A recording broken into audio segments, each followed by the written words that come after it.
Hi, thanks for listening to the Monthly Social here on YouTube. If you haven't already, please click the subscribe button. It would mean the world to us. All right, hope you enjoy the rest of the show. Take care. Hello, everyone, and welcome to the Monthly Social Music Spotlight. I am your host, Guido Perino, and with me today is Cold Sweat guitarist, Hollywood screen actor, multi-time author, and film TV producer, Marc Ferrari. Great to have you here, Marc. How are you? I'm all good in the hood. Thanks for having me on the show. I really appreciate it. Hey, good in the hood. Me too. Is the hood Los Angeles?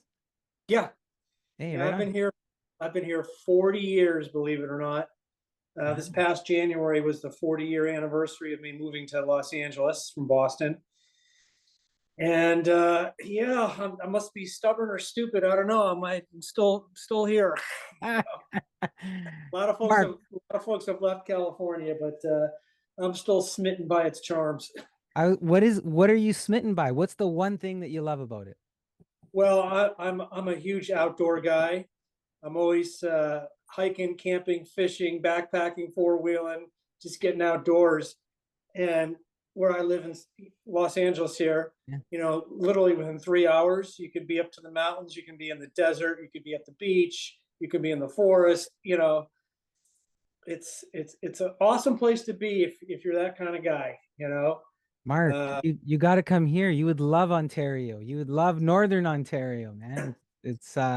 It's everything you described, except we don't have the hot beaches and the sand, well, I'm actually originally from Western New York, which borders Oh. Ontario. Yeah, I'm from the Niagara Falls area. So, but that's Southern Ontario, right? Yeah, that's Southern Ontario. Yeah. Yeah. No, Ontario is one of the two or three largest in terms of square mileage. I know it's huge. It You is know, it is incredibly large indeed. yeah. Yeah, Southern Ontario. Yeah, the north and the south are they're a little bit different. A lot more pavement down south than there is up north. I'm originally from Sault Ste. Marie, so a lot more trees and a lot more nature up there, right? So, look, Marc, we're gonna get into some cold sweat in a bit here. But before I ease into that, there's many different things that you've done in your career, and some of your first notable success was with the rock band Keel. That's Uh, right. the music specifically, "Lay Down the Law," which is Keel's debut album, and that drew interest. If I got this right or wrong, just let me know. From Gene Simmons, which I think he ends up producing the second album, and then eventually the third album, which I think is Final Frontier. Is that all right? That is all Yeah. correct. Um, Now Gene comes in. How does Gene Simmons end up producing albums for Keel, and what do you remember about that? well, he came to us through our record company president, Danny Goldberg. We were signed to Gold Mountain Records. Danny used to work for Kiss's publicity firm. Danny actually also used to run Swan Song Records for Led Zeppelin when he was still in his 20s. So, anyways, that was the Gene connection. And Gene, I think he came to one of our shows, but the thing that sold him on us actually was the song "The Right to Rock," which we did a rough demo of as we recorded "Lay Down the Law." Um, I remember this very distinctly. I was asked to just play something to get a level, get tones, get a level on the guitar or whatever. And I busted into that riff, and the other guys kind of followed me, and we recorded that. And then Ron went and put lyrics to it, did a rough demo, and played it for Gene in his hotel room, and Gene loved it. That's uh, awesome. because obviously the lyric is pretty important, and Yeah. it was definitely one of those anthems of the day, and especially it came out right when the PMRC was starting to rear its ugly Yeah. head, and the Right to Rock kind of was the Right pushback to on rock. Yeah, absolutely. I was wondering because, and we're going to talk about the members of Cold Sweat later. I spoke with Chris McClernand. He was on the show a few months back, and we got into some Gene Simmons and Kiss talk or whatever. So I was like, oh, I wonder if there's a tie-in back with that in any kind of way too, because he kind of lived in a little bit of a Kiss world there as well for a while, right? Sure. Yeah, Yeah. well, we can talk that the original lineup of Cold. You're referring to Cold Gin, that Chris was the bassist. He played the Gene part in Yes. Cold Gin, and Yes. that band was sanctioned by Kiss. That's right. But actually, the original lineup was me, Tommy Thayer. Chris wasn't even in it. It was me, Tommy Thayer, um, Jamie St. James, and Wow. Anthony White from Cold Sweat. So that was the original lineup, and we did one or two shows without makeup. We just went out with T-shirts and just played Kiss songs. But I know I'm getting off on a tangent here. You asked me. No, it's okay. My memories of Gene Simmons are many, and they're great. That's He cool. was really tremendously helpful to Keel, back in the day on a number of different levels. Uh, as a producer, he was very helpful in, suggesting arrangement ideas. And, in the studio, it was all about getting good performances and, making sure things were going down to tape correctly. And, he would act as a referee sometimes, when band members had different ideas about things. On the second album, we had a little bit more leeway. Gene was always on the phone, he was always doing something. In the second album, I think he just kind of gave us a little more rope. Uh, he was still the producer, but we as the band had a little more uh, leeway to try things that we wanted to try. I'm just But amazed when it comes with Gene because it seems like he was all over in like all these different pockets working with so many different people. Even though he was doing his Kiss thing, he had all these other interests, if for yeah, lack of a better word, right? He including acting. I remember we had to right. take breaks because he had acting gigs, and one time he brought us on as extras. There's a movie out there called Never Too Young to Die, Oh and yeah. John Stamos and Vanity are the stars, and Gene's playing a hermaphrodite in there. And yeah, so we're in one scene. I think it was an elevator scene. Rolling back almost 40 years, but yeah, Gene always had his hand in a lot of different things. Producing, acting, business stuff. So, Mark, talking about acting and the silver screen, you found your way onto the silver screen Yeah. as a guitar player in a band called Crucial Taunt in Wayne's Yes. World, and then a Yeah. reprisal in Wayne's World too. How did you get cast into the band for that blockbuster series? Well, by the way, there's a Canadian tie into this, so I'll get Oh to that yeah. too. Well, anyways, that happened through my um, relationship with Penelope Spheris. I stayed in touch with her. Penelope directed the first Wayne's World movie, but in 1987 she directed a movie called Dudes, which starred John Cryer, Daniel Roebuck. I think Flea was in there, uh, and we had the song. We had the lead-off song on the album, the soundtrack album, called "Rock and Roll Outlaw." We didn't write that one; it was a Rose Tattoo cover. So we got to do a video with Penelope for that song, and I stayed in touch with her. She was a rock chick. She was managing bands, and she's a rocker. She's not a director who happens to be a metalhead. She's a metalhead who happens to be a director. You know, and so I stayed in touch with her.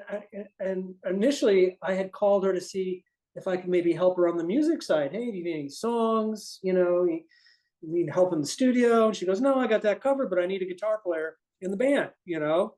What are you doing this summer? And I said, I'm doing your movie. That's what I'm doing.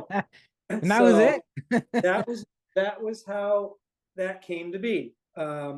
It was staying in touch with someone and happened to be at the right place at the right time, I guess. And I guess I looked the part and all that. But Relationships, right, Mark? Relationships. yeah, Yeah. yeah, it does boil down to relationships. Hey, let me ask you this, just off script, if you will. Were you ever afraid to ask? Like, and what I mean that in a general way. But were you ever afraid to ask while you were coming through the music or the acting ranks? Were you ever afraid to ask? Ask for what? Ask for more gigs or Yeah, ask for the well, opportunity, or put yourself out there, or well, the Wayne's World thing happened, kind of accidentally, kind of fell into my lap. But because of that, then I got asked to, I also appeared in I think yeah. 3 or 4 network television shows as a guitar player. I remember doing Murder She Wrote and Step by Step. And I think there was one other one.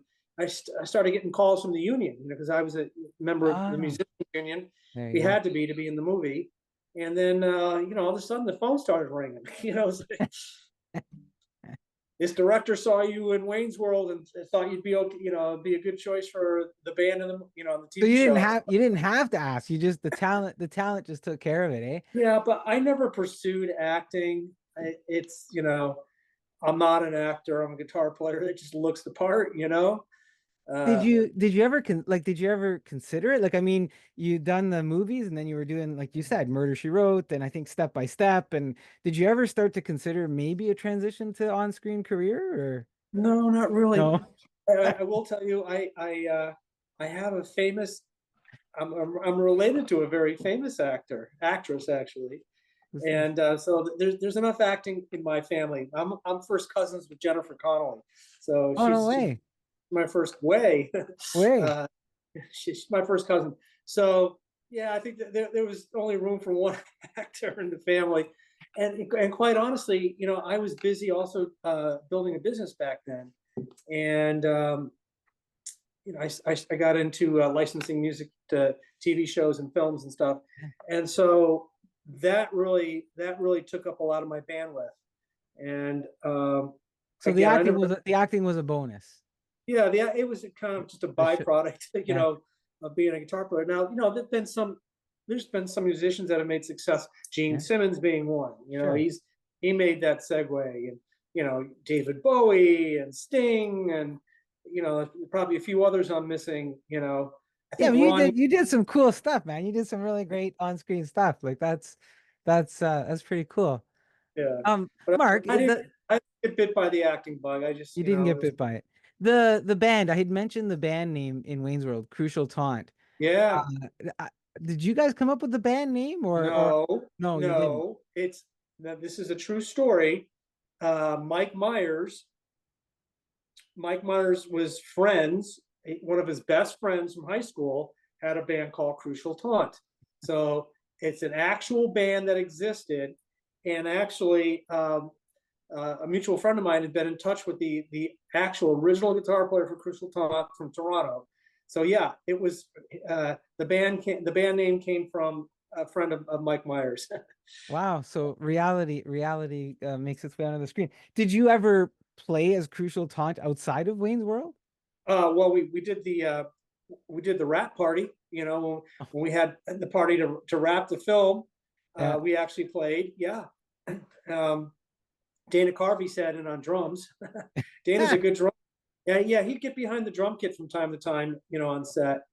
Because I think in Wayne's World, there's that little snippet of him playing drums in Yeah, in the music store.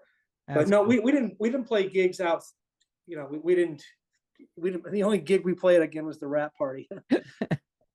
No, I was like, geez, I was scratching my head. I was thinking, I wonder if they went on, did any like shows or tours and kind of, did a spin-off of it.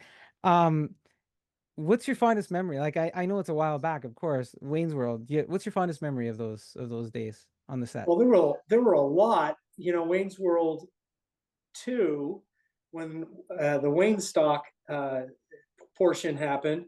That was 2 or 3 days of hanging out with Aerosmith and Peter Frampton and Chris Farley. It was a riot. I remember that. Because Peter Frampton was actually supposed to be in the film, and he just got nominated. He's going into the Rock and Roll Hall of Fame Yeah, finally, because he should have been right. in 20 years ago.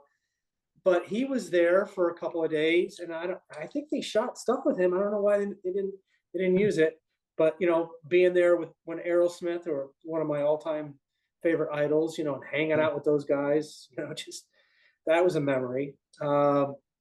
It's people. You're back to people. Your favorite thing Yeah. is the people and the relationships and Oh, the other yeah. the other memory was working with Christopher Walken. One of my Oh, favorite no actors, way. one of the Really? greatest actors of all time. He played the manager Yeah. in Wayne's World 2, and I actually showed him how to play guitar.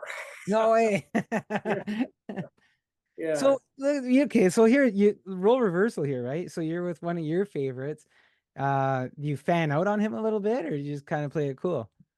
Oh, I had to play it cool, Christopher Walken, man. That guy's as cool as a fucking iceberg, He is, So right? He is. yeah, Like it's yeah, not just I've never met him personally, but you look at him, you think not yeah, cold, but cool, right? So, yeah. but he's really like that, eh? Yeah, but look, I think the whole thing is you don't geek out on with these folks, and they accept you as, you As you are. know, compadres or whatever, Yeah. So, look, not long after your Wayne's World movies, and you did your TV appearances, you got into film and TV as a composer and producer for Guiding Light. My mother would love this, and she's going to. She's like, "Oh yeah, right." But during that time, the show wins some Emmy awards. You're honored for your contributions by the Academy of Arts and Sciences.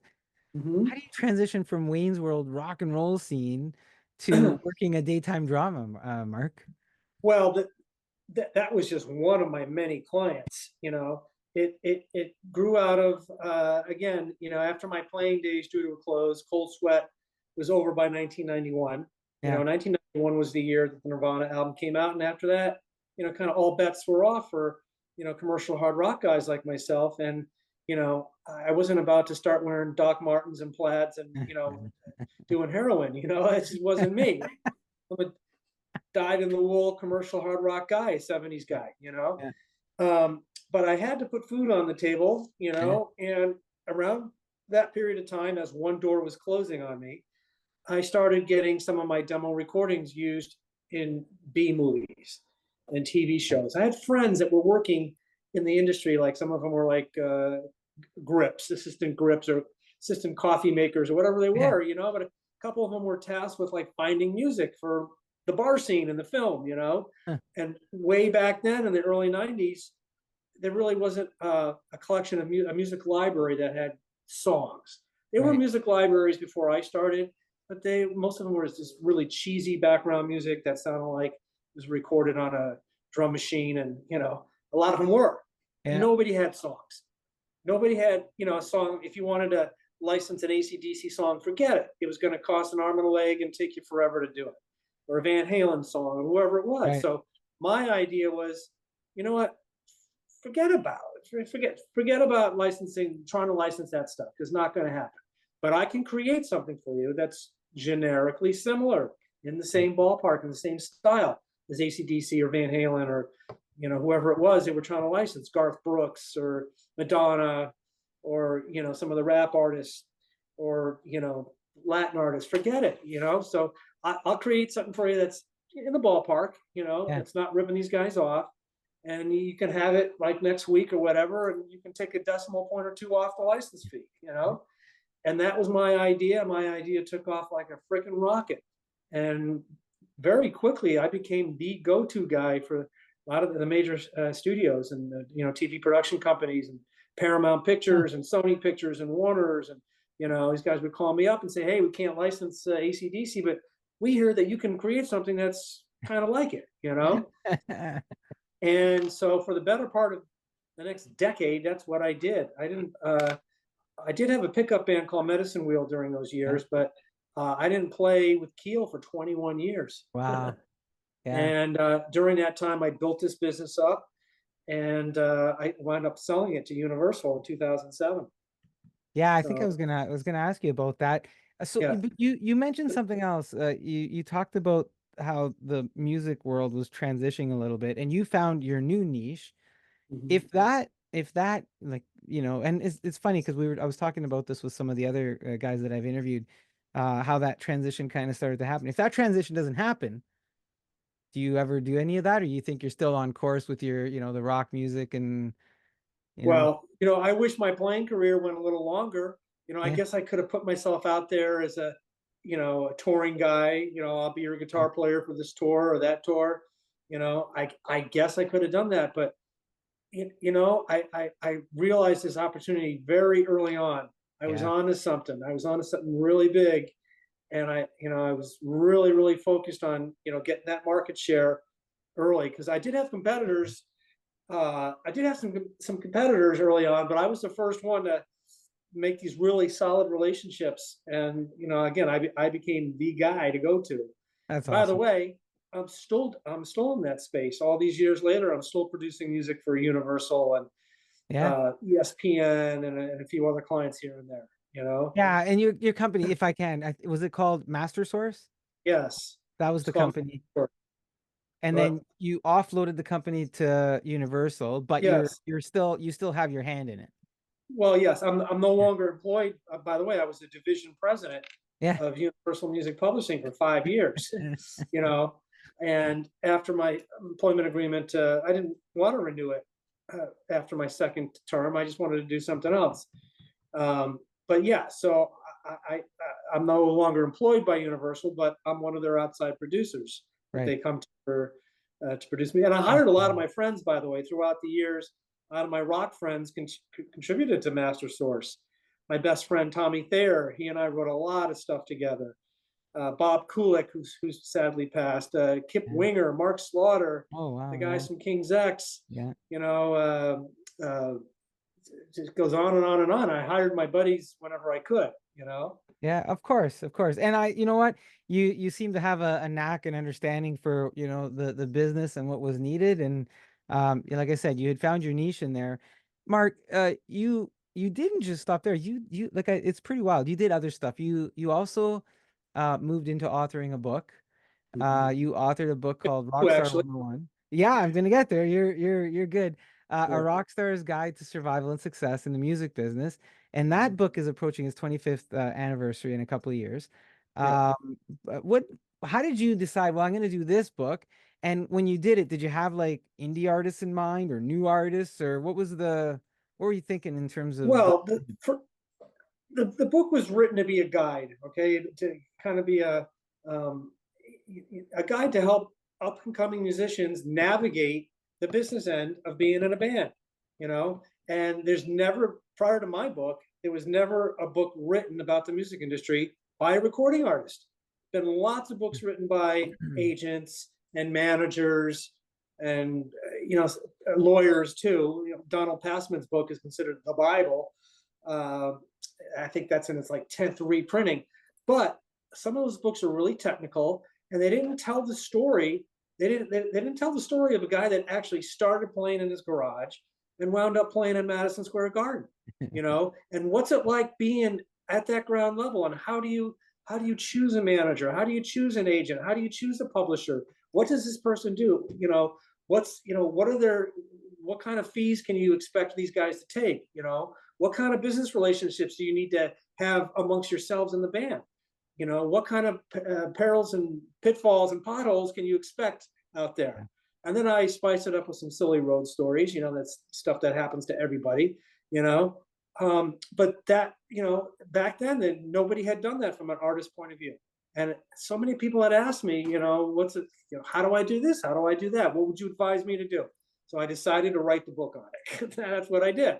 So So it should be updated, Guido. I will tell you that because it did come out in 2002, yeah. and certainly a lot of the digital stuff that's happening these days was not addressed in the book. So it certainly should be updated.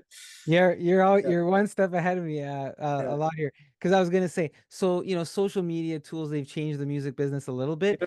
but you know there's a common theme in here that we've been, since we started talking tonight on the show, and you talk about people and you talk about relationships, and there's some fundamentals of the music business that maybe haven't changed when it comes to those aspects of it. And in that sense, if I pick up the book, I still have relevancy, right, Mark? Absolutely. Yeah, And again, the core of it, the core of yeah, it is about building a team.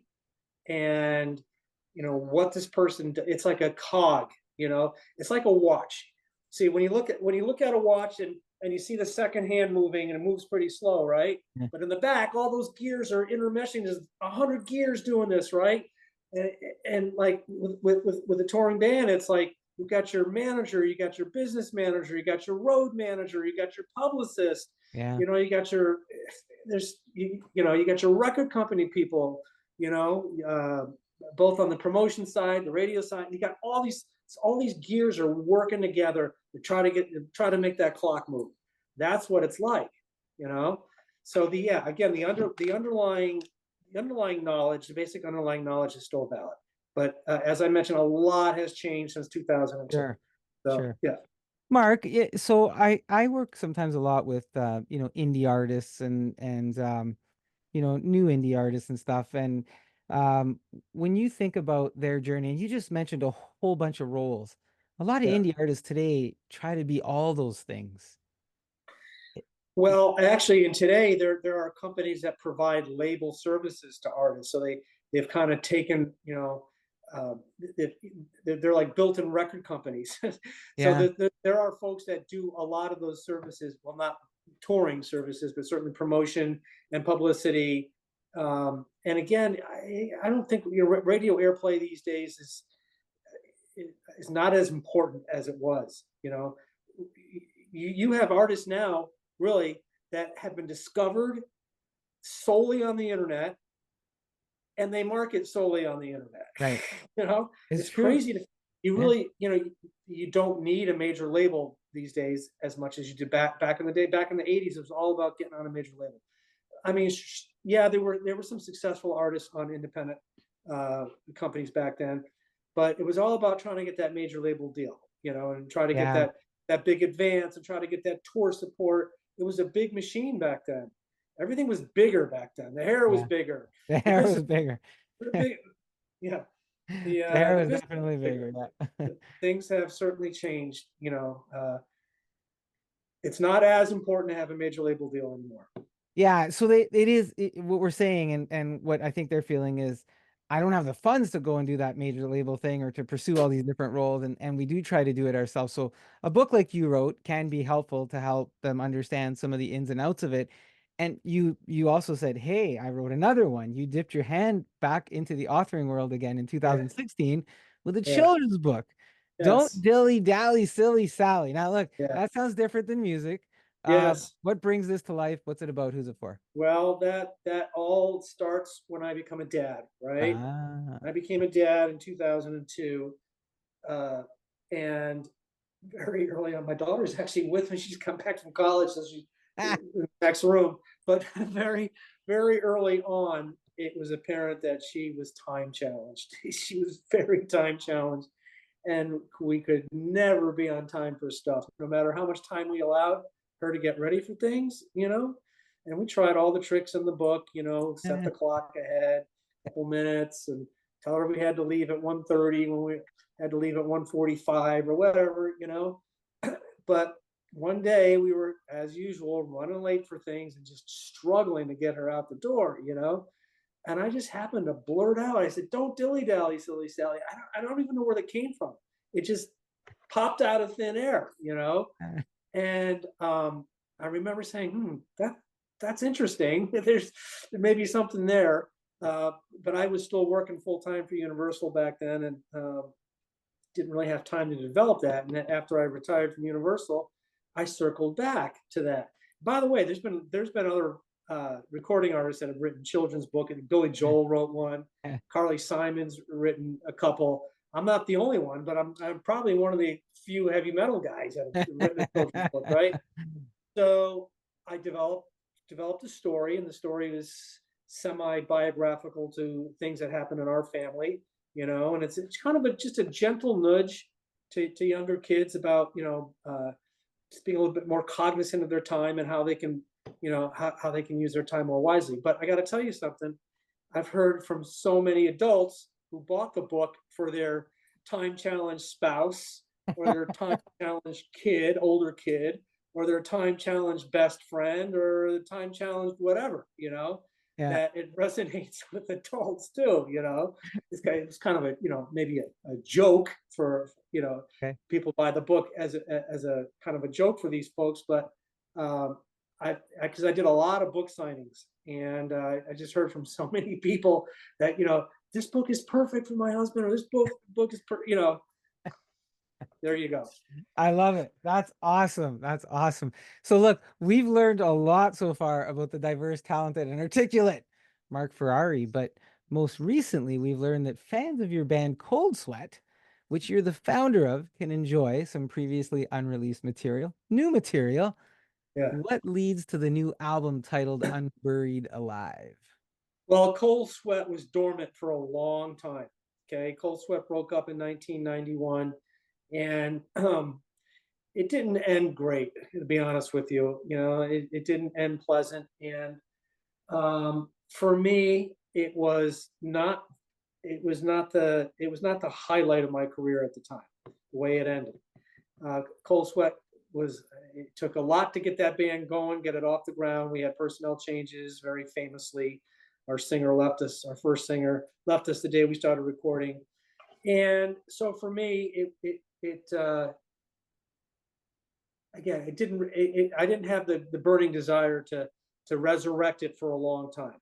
But as you get older, you start mellowing out, and they say time heals all wounds, and in this case, it did, because we had offers to do a cruise or do a gig, and quite frankly, I was the stick in the mud. I wasn't feeling it, but eventually the ice thawed. And in 2020, we got back together and we played on the Monsters of Rock cruise. It was our first time playing in 29 years. I'd even seen two of the guys in the band in 29 years. Wow. And we had one stinking rehearsal. And we played the pre-cruise party at the Magic Casino in Miami the night before the cruise left. And we had one more show on the cruise and we killed it. I mean, there's lots of great video on there up on YouTube of those two gigs. And so then the extension of that was, what can we do? What can we do to kind of keep the fire going here a little bit? And so we decided to put together this project, Unburied Alive. It's aptly named because the unburied part is the four demo recordings that were recorded back in late 90, early 91. Those four songs were buried for the better part of 30 years, right? And the alive part, Unburied Alive, is due to the two live recordings that make up the album. There's the show from the 2020 Monsters of Rock cruise. And then as a bonus material, wait, there's more.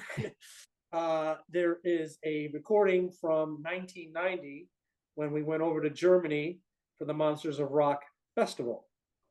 And that particular festival was headlined by Whitesnake that year. Whitesnake, Aerosmith, Dio, Poison, Vixen, and Cold Sweat. So that recording is a little rough around the edges. Kind of have to just know going into it that it's pretty rough, but it's better than nothing. And I know that the fans out there would like to hear anything from the band. So that's the skinny on Unburied Alive. It is available in CD format. There's a great booklet, by the way. So I would encourage folks to buy the CD. Of course, it's also available to stream, where everybody does their streaming. But the booklet's pretty cool. We also unburied some great photos and liner notes. It's a common theme in our music interview conversations lately that we keep talking about the physical product and the booklets and just engaging, because that's what we used to do. We used to engage with not just the music, but while you're listening to music, you'd flip through the booklet and the story, and you'd kind of do all that. I know you gave us the precipice for the Unburied Alive. Is that a name you came up with when you were doing this, or? Yeah, I forgot. Maybe it was Chris, our bassist, that landed on that. I'm trying to come up with a band name or a title for an album is always challenging. There's always these ideas going back and forth. And one of the ones that was suggested was These Go to 11, which I thought was we're going to put 11 songs on there. Because there's 11 tracks. Go to right? 11. I thought that was brilliant, but I got outvoted on that one. So you expressed some hesitation in reviving this. yeah. Were you worried about just getting the guys back together and some of the feelings that how it ended, or? Yeah, it was, again, for me, it was just I just have to say it was just what wasn't a highlight of my career. It was a lot of work putting Cold Sweat together, and a lot of twists and turns, and a lot of compromises. And for us not to have achieved the level of success I thought we should have achieved, it was just kind of and then we got sued. After the band broke up, we got sued by another band called Cold Sweat, and I had to dole out some money for that. It was just, oh, come on. Let me just bury this. Let me just bury the horse in the backyard and forget about it, So, yeah, reviving it and doing what you're doing, is it easier the second time around? Well, it's fun. First of all, there's no pressure anymore.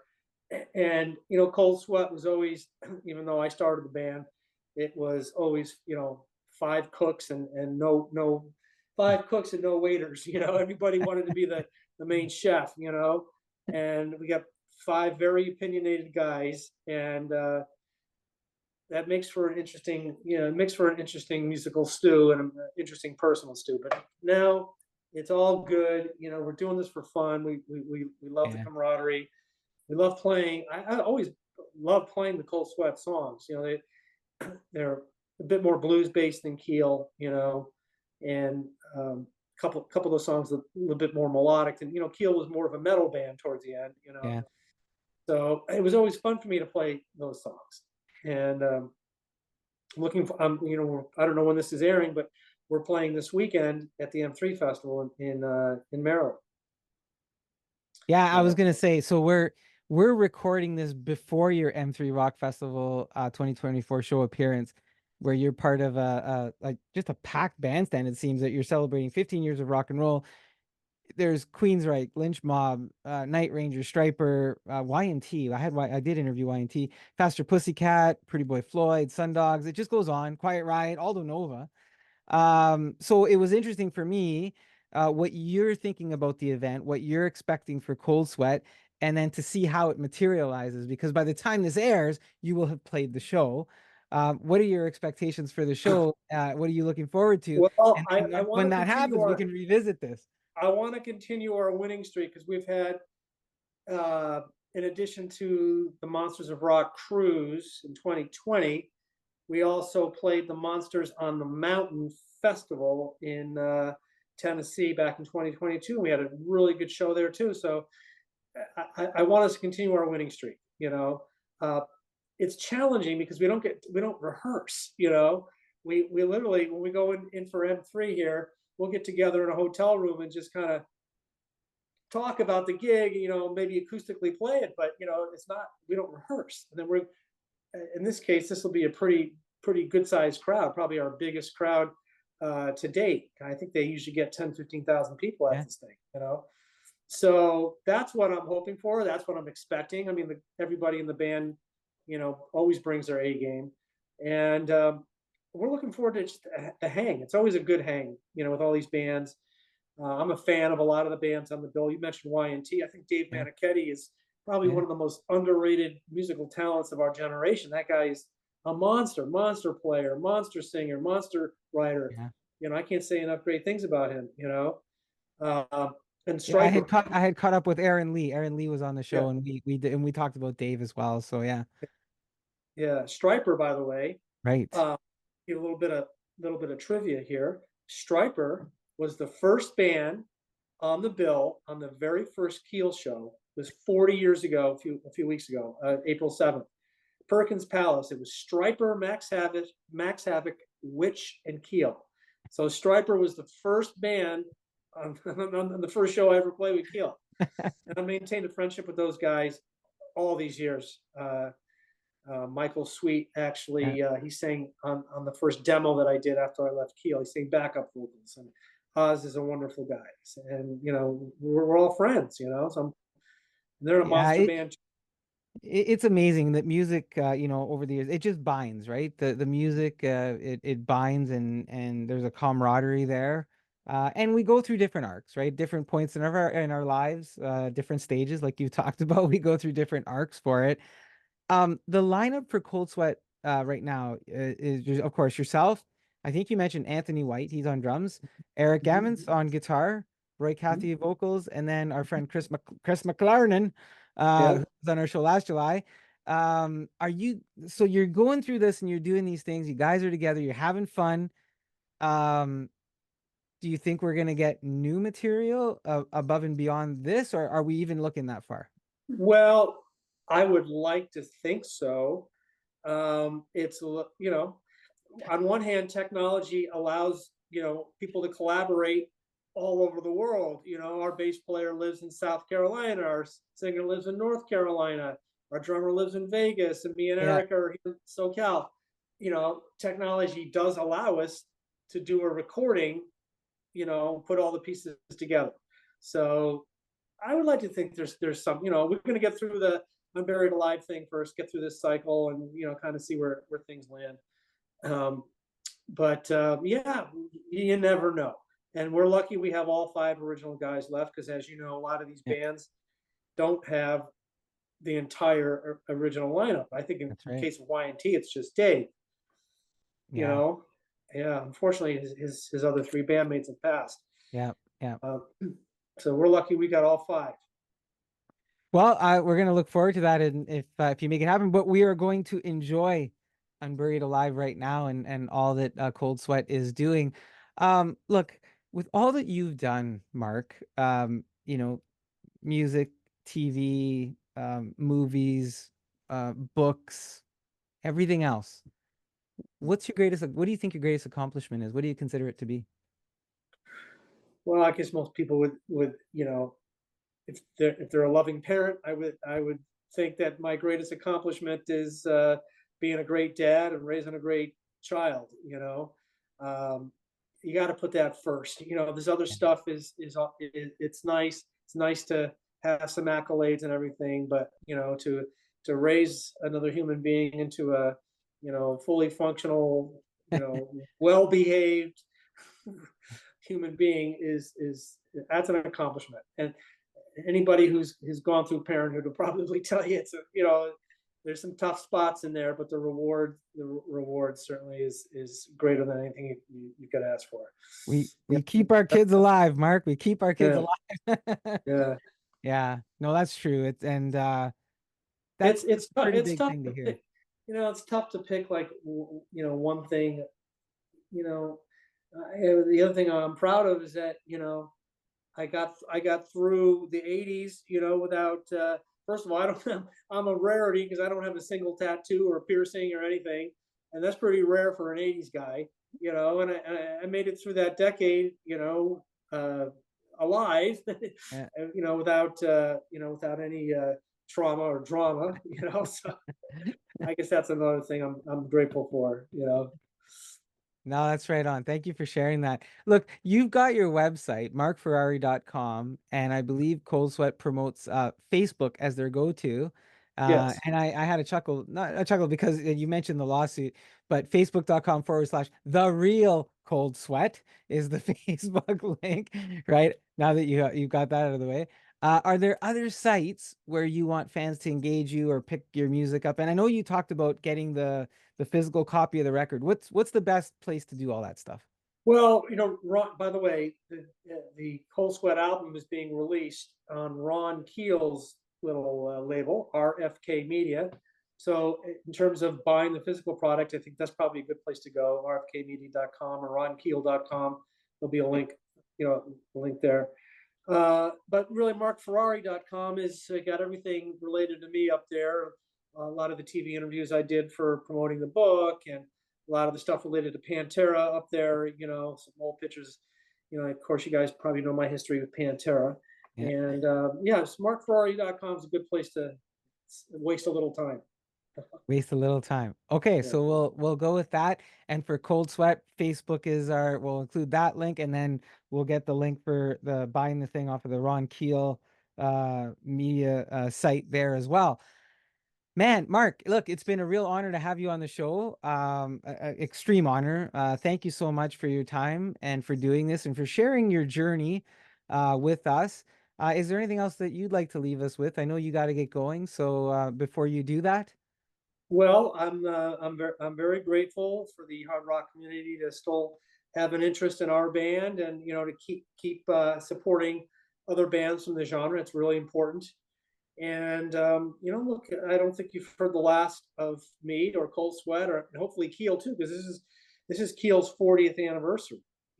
40 years of us forming the band, and soon will be the 40-year anniversary of the Late on the Law album coming out, and then January 2025 will be the 40-year anniversary of the Right to Rock, which is a pretty important record of the time. So yeah, I'm planning on being around for a long time. So you got to put up with right me for on. a little while longer. No, no, looking for maybe we'll get some cool vinyls out of those anniversaries coming out, eh? Maybe. Yeah, some of the Keel stuff was released on vinyl.